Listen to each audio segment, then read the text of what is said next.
Market లో invest చేసి మీ డబ్బులు డబుల్ చేసుకోవాలనుకుంటున్నారా? సుందరరామిరెడ్డి గారి లైవ్ సెమినార్ కి అటెండ్ అవ్వండి. నమస్తే సార్. నమస్తే అమ్మా. సార్, ట్రంప్ తీసుకునే నిర్ణయాలు ఇల్లీగల్ ఇమిగ్రెంట్స్కే కాకుండా నాన్ సిటిజన్షిప్స్ ఎవరైతే ఉంటారో వాళ్ళకు కూడా చాలా ప్రభావం చూపిస్తుంది అనుకోవాలి. రీసెంట్గా చూసుకుంటే మిసోరీ లా మేకర్స్ ఒక బిల్ తీసుకొచ్చింది. అక్కడ ఎలాంటి ప్రాపర్టీస్ నాన్ సిటిజన్స్ ఎవరైతే ఉన్నారో ఎలాంటి ప్రాపర్టీస్ కొనడానికి లేదు అని చెప్పేసి ఒకసారి దాని గురించి మాట్లాడండి. ట్రంప్ తీసుకున్న నిర్ణయాలు ఒక రకంగా మొత్తం ప్రపంచానంతా ప్రభావితం చేశాయని చెప్పడానికి ఏమాత్రం కూడా వెనకాడాల్సిన అవసరం లేదు. ముఖ్యంగా యూరోపియన్ కంట్రీస్ కూడా జాగ్రత్త పడుతున్నాయి. తొందరలోనే బిల్లు పాస్ చేసే ప్రయత్నాలు జరుగుతున్నాయి. ఈవెన్ మీరు లండన్లో కూడా, ఇంగ్లాండ్లో కూడా కొత్త చట్టాలు తీసుకొచ్చే ఆలోచనలో ఉన్నారు. అంటే వీలైనంత వరకు భారతీయుల్ని లేదా ఇతర దేశాల వాళ్ళని తమ దేశం లోపల ఆధిపత్యం చెలాయించే ప్రయత్నం కానీ, తమ దేశంలో ఇక్కడి వాళ్ళుగా మారిపోవడానికి, ఇక్కడ రెసిడెంట్స్గా మారిపోవడానికి కానీ అవకాశాలు ఎక్కువ కల్పించడం వల్ల తమ దేశస్తులు బలహీనపడతారేమో అనేది భయం. ఇప్పుడు ట్రంప్ తీసుకున్న నిర్ణయాలే ఇతర దేశాల్లో కూడా అడుగుతారు. రేపు పొద్దున ఎలక్షన్స్ వస్తే నెక్స్ట్ ఎలక్షన్లో మీరు ఎందుకు మాకు అవకాశాలు కల్పించాలి కానీ ఇతరులకు ఎందుకు అవకాశాలు కల్పిస్తున్నారు? ఫస్ట్ ప్రయారిటీ మాకు ఉండాలి. మాకు ఉద్యోగాలు దొరికిన తర్వాతనే ఎవరికైనా ఉద్యోగాలు ఇవ్వాలి. మాకు అవకాశాలు దొరికిన తర్వాతనే ఎవరికైనా అవకాశాలు దొరకాలనేది డిమాండ్ స్టార్ట్ అవుతున్నాయి. అంటే ప్రజల నుంచి ఆ డిమాండ్ వస్తున్నట్టుగా ఆల్రెడీ గ్రహించినటువంటి నేతలు ఏం చేస్తున్నారంటే ముందు జాగ్రత్త పడుతున్నారు. ఎప్పుడు ఎలక్షన్ వచ్చేదాకా ఎందుకు, అసలు ముందు నుంచే మనం డైరెక్ట్ తీసుకుంటే దానికి తగినట్టు తీసుకుంటే అప్పుడు ఈ ప్రశ్న వాళ్ళు అడగరు కదా. మనం ఎలక్షన్లో అడ్వాంటేజ్ తీసుకుని చెప్పడానికి అవకాశం ఉంటుందని చెప్పి చాలా దేశాలు ప్రయత్నం చేస్తున్నాయి. దాంట్లో యూరోపియన్ కంట్రీస్ చాలా ముందంజలో ఉన్నాయి. దాంతోపాటుగా ముసోరిలో ఏదైతే జరిగిందో వాడు తీసుకున్న డెసిషన్ ఏదైతుందో వాళ్ళు ఏం చెప్పారంటే ల్యాండ్స్ ఇక్కడ ఉండే వాళ్ళు ఎవరు కూడా మా దగ్గర ఉన్న ల్యాండ్స్ని వేరే దేశస్తులు వచ్చి, ముఖ్యంగా భారతీయులు కానీ ఇతరులు కానీ వచ్చి దానికి యజమానులుగా మారిపోవడానికి వీలు లేనికుండా చట్టం తీసుకొచ్చింది. ఈ చట్టం తీసుకురావడంలో ఏమైందంటే మనం అక్కడ ల్యాండ్స్ కొనడం కానీ లేదా ల్యాండ్స్ అమ్మడం కానీ యజమానులుగా మారడానికి కానీ అవకాశం లేకుండా ఆపేశారు. అంటే ఒక ఇండియన్స్నే కాదు, అదర్ కంట్రీస్ నుంచి వచ్చిన వాళ్ళు ఎవరిని కూడా లేకుండా వాళ్ళు ఆపే ప్రయత్నం చేశారు. ఎక్కువగా ఇండియన్సే చొచ్చుకుపోయే మనస్తత్వం ఉంటుంది కాబట్టి ఎక్కువ బలయ్యే వాళ్ళు ఇండియన్స్ బలి అవుతున్నారు. అసలు మన ఇండియాలో కూడా కాశ్మీర్లో ఒకప్పుడు, అంటే ఇప్పుడు కేంద్రపాలిత ప్రాంతం కాకుండా ఉన్నప్పుడు కాశ్మీర్లో ల్యాండ్స్ బయట వాళ్ళు కొనడానికి వీల్లేదు. బయట వాళ్ళు అంటే ఇండియన్సే కొనడానికి వీల్లేదు. ఓన్లీ కాశ్మీర్లో పుట్టిన వాళ్ళు, కాశ్మీర్లో ఉన్నవాళ్ళు, కాశ్మీరియన్స్ అయినప్పుడు ఆ కాశ్మీర్ పౌరుడుగా ఉన్నవాడు మాత్రమే అక్కడ ల్యాండ్ కొనాల్సిన అవకాశం ఉండేది. వేరే వాడు కొనడానికి అవకాశం లేకుండా దానివల్ల ఏమైందంటే ఏళ్ల తరబడి ఎప్పుడో 1947లో మనకు స్వాతంత్రం వచ్చిన తర్వాత 51లో మనం మామూలుగా స్వతంత్రం అయిపోయి రిపబ్లికన్ కంట్రీగా మనం అవతరించిన తర్వాత కూడా కాశ్మీర్ లోపల ల్యాండ్స్ బయట వాళ్ళు కొనడానికి అవకాశం లేకపోవడం వల్ల అవి పాడుబడిపోయి ఎవడూ ఉపయోగించకుండా చాలా ఏళ్ల పాటు, దశాబ్దాల పాటు అక్కడ అభివృద్ధి అనేది లేదు. అభివృద్ధి లేకపోవడం వల్ల ఏమైందంటే రోజు రోజుకు అక్కడ ఉండేటువంటి కాశ్మీర్స్లో ఒక రకమైన అసంతృప్తి పెరిగిపోవడం, మనకు అవతల వాళ్ళు వచ్చి, పాకిస్తాన్ వాళ్ళు వచ్చి అనేక రకాల ఆశలు చూపించడం, తర్వాత వాళ్ళు ఇండియన్స్కి వ్యతిరేకంగా మారిపోయి మేము ఇండియాలో ఉండం, మేము పాకిస్తాన్లో కలుస్తామని చెప్పి కొంతమంది అనడానికి అవకాశం ఏర్పడి అసలు మాకు స్వతంత్రంగా మాకు ఒక కాశ్మీర్ అనేది దేశంగా ఉండాలి, మేము భారతదేశంలో అంతర్భాగంగా ఉండమని చెప్పి ఎదిరించినటువంటి పరిస్థితులు కూడా మనకు వచ్చాయి.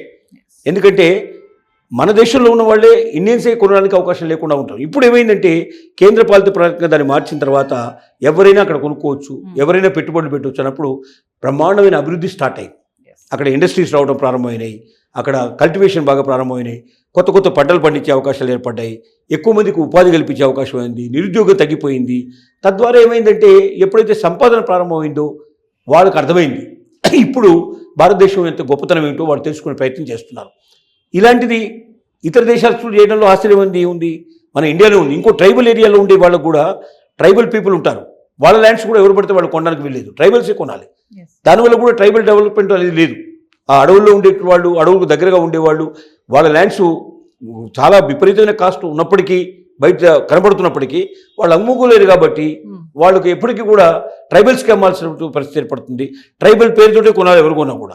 దీనివల్ల కూడా ట్రైబల్ డెవలప్మెంట్ అనేది ఎక్కువ జరగట్లేదు. దానికి కూడా ఇప్పుడు గవర్నమెంట్స్ ఆలోచిస్తున్నాయి ఏ రకంగా ట్రైబల్స్ని, వాళ్ళని కూడా మన జనజీవన స్రవంతిలో ఎట్లా కలపాలని ఆలోచిస్తున్నాయి. కాబట్టి ఇతర దేశాల్లో ఉండే వాళ్ళు ఇక జాగ్రత్త పడాల్సిన పరిస్థితి ఏర్పడింది. రోజు రోజుకి వాళ్ళు మీద ఒత్తిళ్లు పెరుగుతాయి. ట్రంప్ వల్ల ప్రపంచంలో ఉండే అన్ని దేశాల్లో కూడా రోజు రోజుకి ఇప్పటికి లేని ఆలోచన లేని వాళ్ళు కూడా కొత్తగా ఆలోచించడానికి అవకాశాలు కల్పించబడ్డాయి. అంటే సార్ అక్కడ రియల్ ఎస్టేట్ మార్కెట్లో కూడా విదేశీ ప్రభావం ఎక్కువ రాకుండా ఉండడానికి కూడా అనుకోవచ్చు అంటారా? అంటే విదేశీ ప్రభావం ఉండడం వల్ల వాళ్ళ రేట్లు బాగా పెరుగుతాయి, వాళ్ళకి కూడా కొంత కొంత లాభం కలిగే అవకాశాలు ఉన్నాయి. కానీ ఎక్కడ ఇండియన్స్ బలపడిపోతారో, ఎక్కడ డామినేట్ చేస్తారో, చివరికి మన దేశంలోనే మనం రెండో పౌరసత్వంగా ద్వితీయ పౌరులుగా ఉండాల్సిన పరిస్థితి ఏర్పడుతుందనే భయం కూడా కొన్ని దేశాల్లో పట్టుకుంది. అందువల్ల కూడా ఇలాంటి బిల్లులు తీసుకొచ్చి ఇండియన్స్ని వీలైనంత వరకు దూరంగా పెట్టి ఇండియన్స్కు అవకాశాలు తగ్గించేసి తద్వారా తమ మీద వేరే దేశస్తులు వచ్చి డామినేట్ చేసే పరిస్థితులను ఆపాలనే ఒక ఆలోచన కూడా దీని వెనుక దాగి ఉంటుంది. సో ఏదేమైనా ట్రంప్ తీసుకునే నిర్ణయాల వల్ల అక్కడ అటు అమెరికాకే కాకుండా అక్కడ ఉన్న వాళ్ళకే కాకుండా చుట్టూ ఉన్నటువంటి కంట్రీస్ ఏవైతే ఉన్నాయో వాటిపైన కూడా బాగా ప్రభావం చూపిస్తుంది అంటారా? ఖచ్చితంగా ప్రపంచంలో అన్ని దేశాల మీద ఏదో ఒక రకం ప్రభావం చూపిస్తుంది, ఖచ్చితంగా ఉంటుంది. అసలే అమెరికా ప్రపంచంలోనే అగ్రదేశమే, ఇప్పుడు అనుకున్నా కాకపోయినా ఒక రకంగా అగ్రదేశంగానే ఉంది, నెంబర్ 1 పొజిషన్లో ఉంది ఇప్పటికీ. అంటే in spite of all these thing ఇవన్నీ ప్రభావాలు ఉన్నప్పటికీ నెంబర్ 1 పొజిషన్లో ఉంది. కాబట్టి అమెరికా ఏ నిర్ణయం తీసుకున్నా దాని ప్రభావం ఇతర దేశాల మీద, ప్రపంచ దేశాలన్నింటి మీద పడే అవకాశాలు ఉన్నాయి. ఇప్పుడు ట్రంప్ తీసుకున్న నిర్ణయాలు ఇంకా సూటిగా ధాటిగా ఉండటం వల్ల అవి తొందరగా చేరుకుంటున్నాయి, అన్ని దేశాలకు చేరుకుంటున్నాయి. మిగతా దేశాల్లో కూడా మనం ఎందుకు ఇతర దేశస్తులు మనం ఆహ్వానించి వాళ్ళకి అవకాశాలు కల్పించి వాళ్ళు మన మీద డామినేట్ చేసేటువంటి స్టేజ్కి మనం ఎందుకు రావాలి? వాళ్ళ మేధావులు ఇక్కడికి వస్తారు. మేధావులు ఉన్నప్పుడు ఏమవుతుంది, వాళ్ళ మేధస్సు తోటి మన దగ్గర మీద డామినేట్ చేసే అవకాశాలు ఉంటాయి. ఇప్పుడు అమెరికాలో చాలా సెనెట్లో మనకు రాజకీయంగా కూడా ఎదిగారు మన వాళ్ళు. అక్కడ చాలామంది గవర్నర్స్గా వచ్చారు మనకు వాళ్ళు. మన అమెరికా ప్రెసిడెంట్షిప్ కూడా వాళ్ళు పోటీ చేసేటువంటి పరిస్థితికి మన దగ్గర నుంచి వెళ్ళిన వాళ్ళు వలసపోయి అక్కడ స్థిరపడ్డట్టు వాళ్ళు ఇండియన్ ఆరిజిన్స్ అంటే ఇండియన్ మూలాలు ఉండేటువంటి వాళ్ళు ప్రెసిడెంట్ కూడా పోటీ చేసేటువంటి పరిస్థితి ఏర్పడింది. ప్రెసిడెంట్షిప్ కూడా పోటీ చేశారు. అంటే ఏమిటి, అంత ఎదిగారన్నమాట. ఇక్కడి నుంచి వెళ్ళిన వాళ్ళు అక్కడ అంత ఆ స్టేజ్కి వచ్చారు. వేరే స్టేట్స్ వాళ్ళు ట్రంప్ యొక్క నిర్ణయాన్ని ఫాలో అవడానికి కారణాలు ఏమైనా ఉంటాయంటారా సార్? కారణాలంటే ట్రంప్ ఏం చేశాడంటే గతంలో లేని కొత్త ఆలోచనలు కలిగించాడు. ఏం ఆలోచన కలిగించాడు? వలసవాదులు అంటే ఇతర దేశాల నుంచి మన దేశానికి వచ్చే వలస దేశస్తులు ఎవరుతున్నారో ఈ వలసవాదులు ఇక్కడ స్థిరపడుతున్నారు, వాళ్ళ మేధస్తోటి ఇక్కడ ఆస్తులు సంపాదించుకుంటున్నారు, పదవులు సంపాదించుకుంటున్నారు, చివరికి రాజకీయాల్లో కూడా ప్రవేశిస్తున్నారు. చివరికి మనల్ని డామినేట్ చేసే స్థితికి వస్తారేమో, చివరికి మనమే ద్వితీయ పౌరులుగా ఉంటారేమో అనేటువంటి భావానికి ఒక ఆలోచన కలిగింపజేశాడు. ఆ ఆలోచనలు ఎప్పుడైతే వచ్చాయో వీళ్ళలో కూడా భయాలు ప్రారంభమైనాయి. ఈ భయాల వల్ల ఏంటంటే ముఖ్యంగా ఇతర దేశస్తులు, దాంట్లో భారతీయుల్ని వీలెంతగా డామినేట్ చేయకుండా ఆస్తులు కొనడం కానీ, లేకపోతే అక్కడ పెద్ద పెద్ద పదవుల్లోకి రావడం కానీ, రాజకీయాలు రాకుండా నిషేధించడం ఎలాగా అనే ఆలోచన కలింపజేశాడు ట్రంప్. ఇప్పుడు బీజాలు వేశాడు. ఇది కొద్ది కాలం తర్వాత డెఫినెట్గా మొక్కై చాలా పెద్దగా మానుగా తయారయ్యే అవకాశాలు ఉన్నాయి. నమస్తే.